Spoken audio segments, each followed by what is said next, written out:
Bonjour, je vous invite à créer un tableau de bord analytique avec moi en utilisant Power BI. Si vous n'avez pas encore l'outil, vous pouvez le télécharger et l'ouvrir. Après l'ouverture de l'outil Power BI, vous verrez l'interface qui est ici normalement. Ouvrez cette interface. C'est à vous de cliquer sur rapport vierge pour se retrouver de l'autre côté ici. Alors, après l'ouverture de l'outil Power BI, vous devez maintenant télécharger les ressources nécessaires pour pouvoir exécuter toutes les opérations que je vais réaliser ici. Alors voici le lien vers les données. Voici la donnée ici, c'est un fichier CSV. Je vous ai donné déjà les accès, vous voyez. Donc vous pouvez télécharger le fichier en cliquant sur le lien. Après ça, donc vous allez venir dans Power BI. Ce qu'on veut créer, c'est un tableau de bord analytique qui va ressembler à ceci. Et voilà, on aura à la fin, pour chaque personne qui a suivi toutes les étapes, la personne aurait réalisé un tableau de bord qui est similaire à ceci. Et là, on y va, c'est pas pour demain, c'est tout de suite. Voilà, la première des choses à faire, c'est de charger les fichiers ou bien le fichier. Ça dépend du nombre de fichiers qu'on vous a donné pour le projet. Ici, nous n'avons qu'un seul fichier qui est nommé Sales. Je peux vous montrer ça par ici. C'est dans le mon drive, ok, Sales. Et là, quand vous avez le fichier, pour moi, c'est déjà téléchargé dans mon disque dur quelque part là-bas. Donc, je vais cliquer sur obtenir les fichiers normalement. Ça dépend déjà de l'extension du fichier. Si c'est un fichier Excel, vous pouvez cliquer ici directement. Peu importe le type de fichier, si vous cliquez ici, vous pouvez retrouver le connecteur qui va avec. Donc, vous devez d'abord savoir le type de fichier qui vous est donné pour que vous puissiez choisir le connecteur qui va nous aider à l'ouvrir. Ok. Voilà, comme j'ai déjà partagé le fichier par ici, c'est un fichier CSV déjà même. Voici le fichier de notre travail ici. Donc, on va cliquer ici pour télécharger. Voilà, vous pouvez cliquer ici pour télécharger. En cliquant sur les trois points, tranquillement, on va attendre quelques secondes pour que ça puisse télécharger le fichier. Voilà, c'est en train de venir, on se patiente. Ok, c'est bon. L'opération qui suit maintenant, c'est à nous de connecter le fichier à Power BI ici. Donc, on va cliquer sur obtenir les données, c'est un fichier CSV. Ok, ouvrir.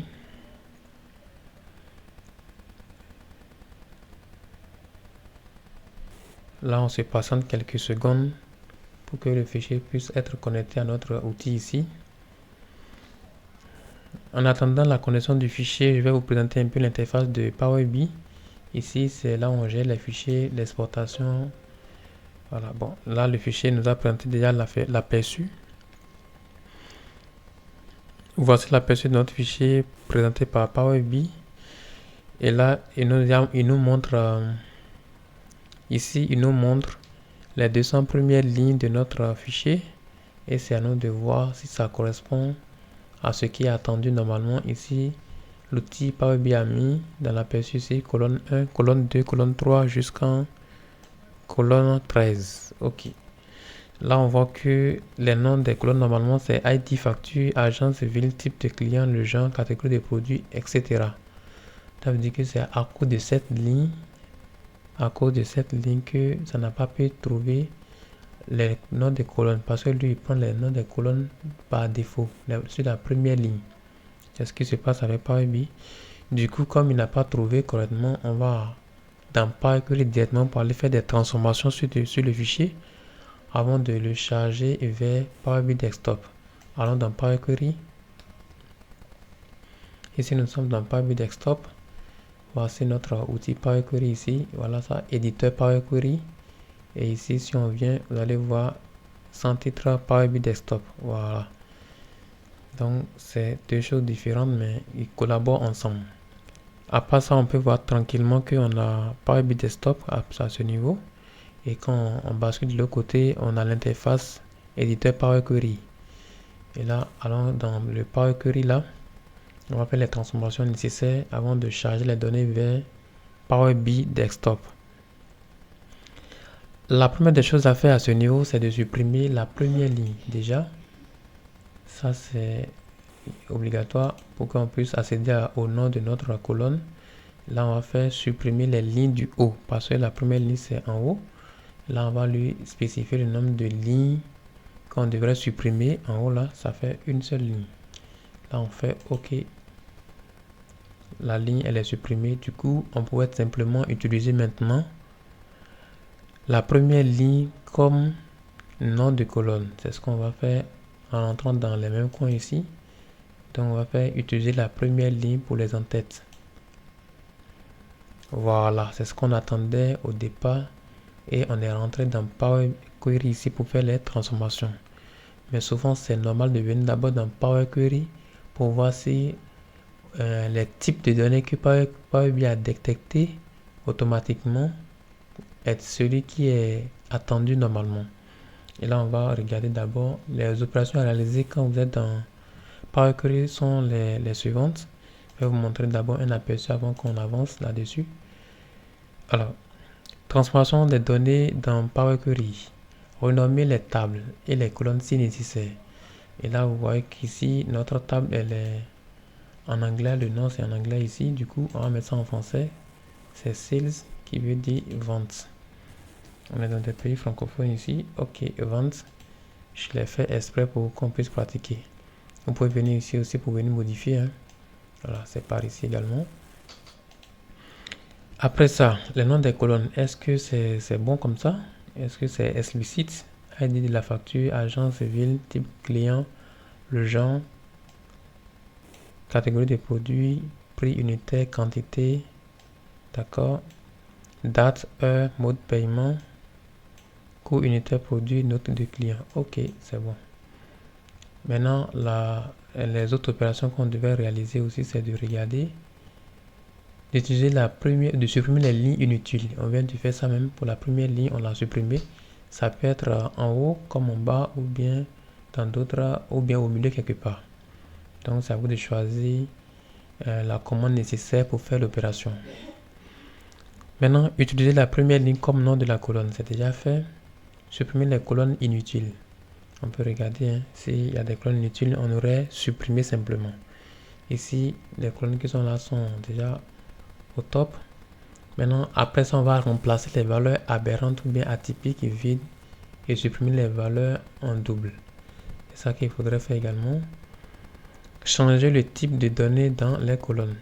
Mais bien avant ça aussi, je vais vous rappeler qu'ici, au niveau des données de la vente, les valeurs aberrantes ou atypiques pourraient être normales en fait. Parce que si on entre dans un magasin, il y a des gens qui peuvent venir, ou bien dans un supermarché même, venir payer de l'eau, parce qu'ils ne boivent pas n'importe quelle eau. Et là, ils vont rentrer chez eux. Et voilà. Il y a d'autres personnes qui vont venir faire les achats de 5 millions par exemple. D'autres personnes vont venir faire les achats de 1000 francs. 5 millions et puis 1000 francs, quand on regarde les cas, ça peut dire que 1000 francs c'est une valeur aberrante ou bien c'est 5 millions qui est une valeur aberrante au regard des autres montants d'achat qui existent dans notre ou bien qui se fait dans le magasin. Voilà. À part ça, on va changer le type de données dans les colonnes. Voilà, c'est ça qu'on veut regarder maintenant. Changer le type. Là, on est dans Power BI Desktop. Allons dans Power Query. Le type de données. Ici, quand on ne veut pas faire des calculs avec ça, c'est là que ça doit mettre le type test qui est représenté par l'icône ABC par ici. Donc, on voit les autres types de données qui sont là. Il y a nombre décimal fixe, nombre entier, pourcentage, date, heure, date simplement, heure uniquement. Et puis avec le fuseau horaire, bon, la durée, test, voilà, c'est ça qu'on voit ici déjà. Et puis valeur booléenne, vrai ou faux. Et puis binaire. Et à part ça, il y a les paramètres régionaux qu'on pouvait utiliser pour modifier le type de données également, qui est très pratique. Si le fichier était par exemple en anglais de base, et c'est le cas de ce fichier qui est là, donc on va voir comment utiliser aussi les paramètres régionaux pour faire les modifications dans les prochaines minutes.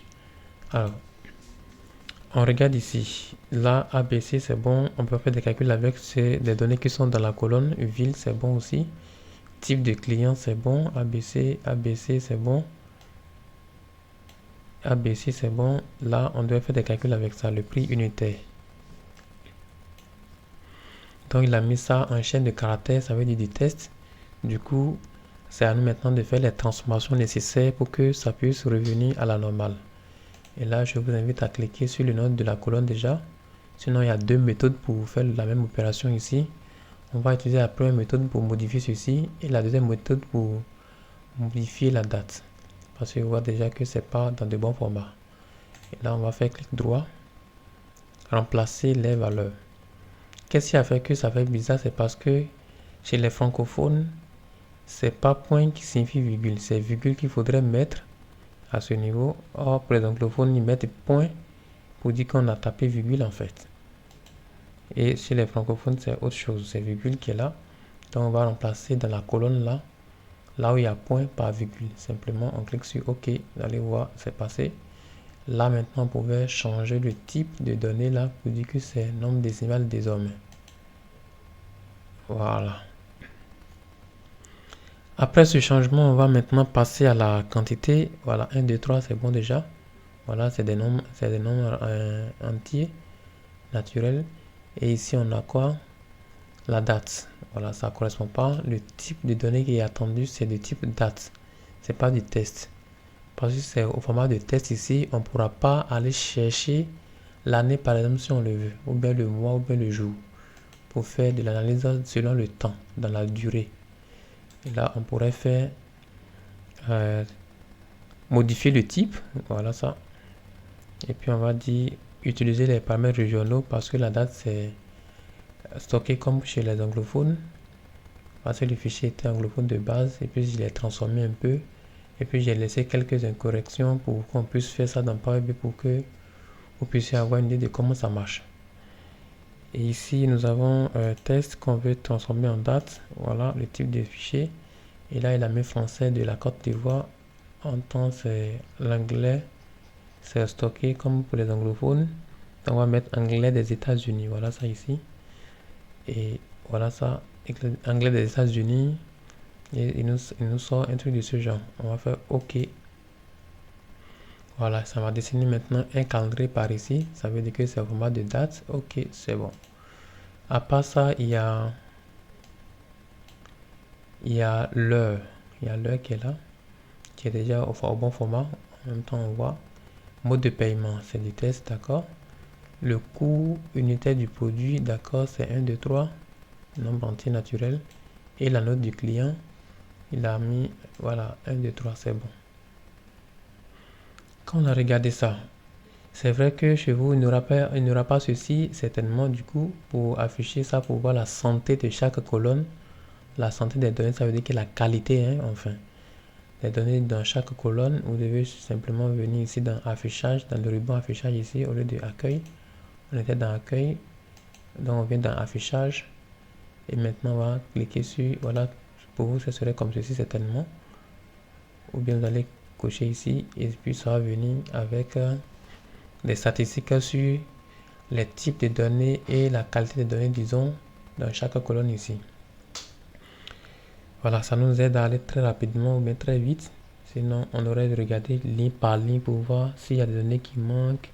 Est-ce qu'il y a des données qui manquent? Non, c'est pas, ça manque pas. Non, ça c'est pas pratique. Du coup, venez cliquer ici simplement qualité de la colonne et vous aurez un résumé de ce qui se passe au niveau de chaque colonne. Ici, on voit que les données sont 100% valides. Ok, le compte est bon, pas d'erreur, pas de données qui est vide. Super. Agence 100%, voilà. Vous voyez 100%, c'est qui est déjà suffisant. Pas besoin de regarder le reste. 100%, 100%, 100%. 100%, 100%, 100%, ok. Voilà, c'est bon, 100% partout, hein, c'est ce que je vois par ici.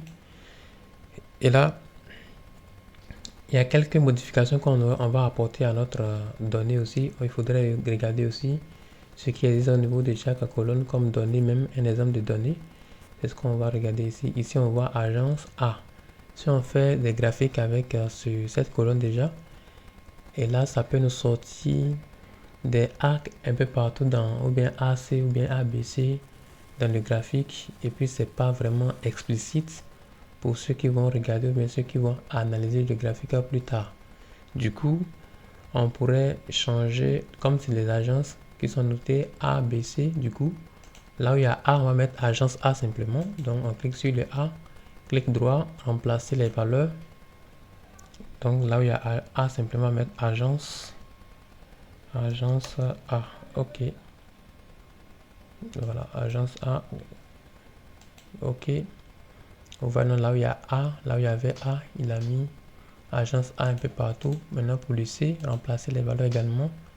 Même processus, agence C. Ok. Maintenant, agence B, c'est ça qui reste à remplacer. Agence, contrôle V, B. Ok. Je pense que tout est bon. Si on veut voir si les données sont correctes. S'il n'y en a pas d'autres valeurs ici, on pourrait regarder charger plus. Là, il m'a dit qu'il y a agence A, ça veut dire qu'il n'y a pas d'autres choses qu'on n'a pas encore remplacées comme agence D. Ok. Maintenant, pour la ville, je pense que c'est bon. On peut laisser ça comme ça. Abidjan, Paris, Cotonou, c'est bon. Maintenant, le type de client. Client fidèle, client normal, ok. Le genre, c'est en anglais, hein. On va changer ça en français. Il y a fémol qu'on va traduire en féminin. Donc là, il y a fémol, tu mets féminin là-bas. Féminin. Ok. Là où il y a mâle, on va mettre masculin simplement. Masculin. Voilà. Ok. Je pense que c'est bon pour cette colonne également. Charger plus. Voilà, pour être sûr qu'il n'y a pas quelque chose qui est caché quelque part là-bas. Catégorie de produits. On va regarder. Bon, je pense que c'est bon à ce niveau. C'est en français déjà. C'est ce qui est en anglais qu'on essaie de traduire en français en fait.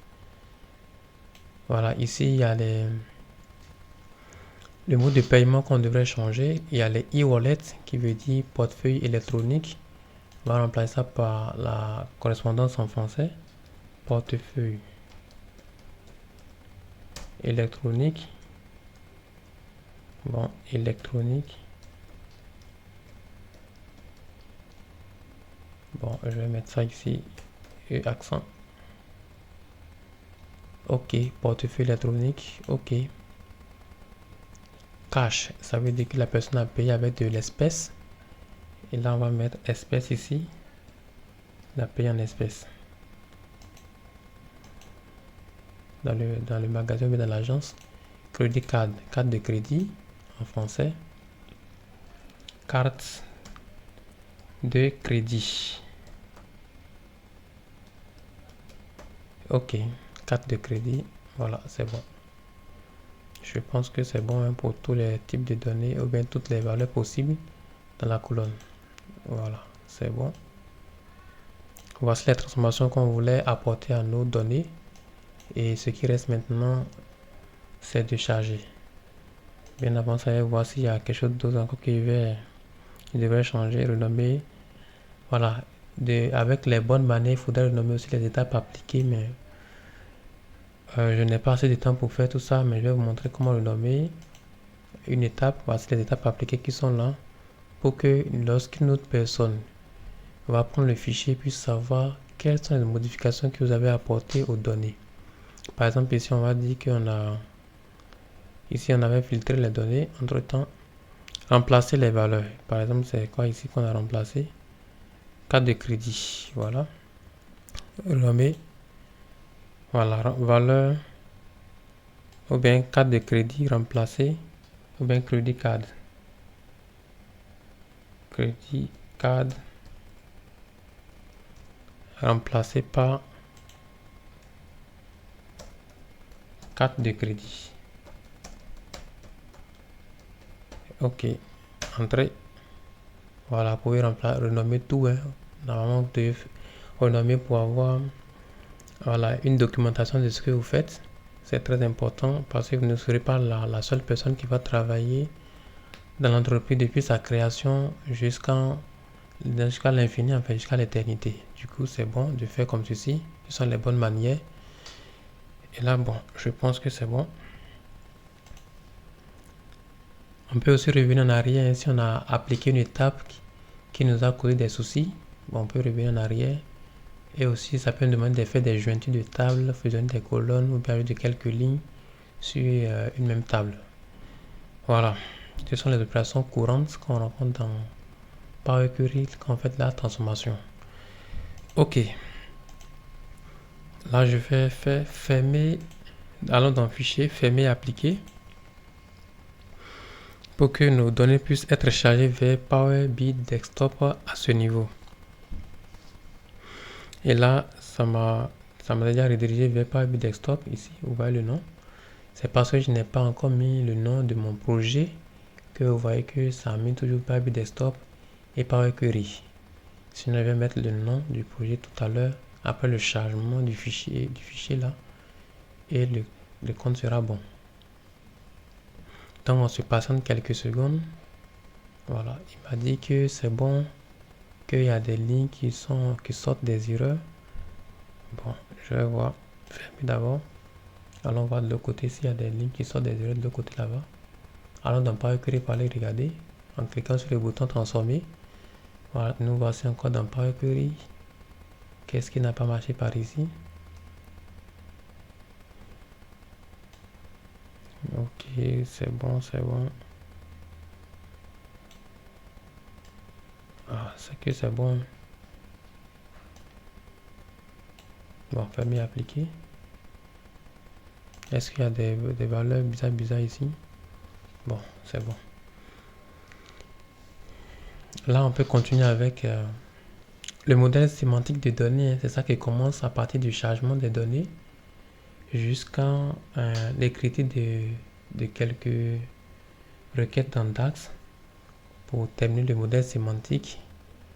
Et ensuite, on va faire la création, ou bien on passe à la création de visuels. Et maintenant, on va écrire les requêtes DAX.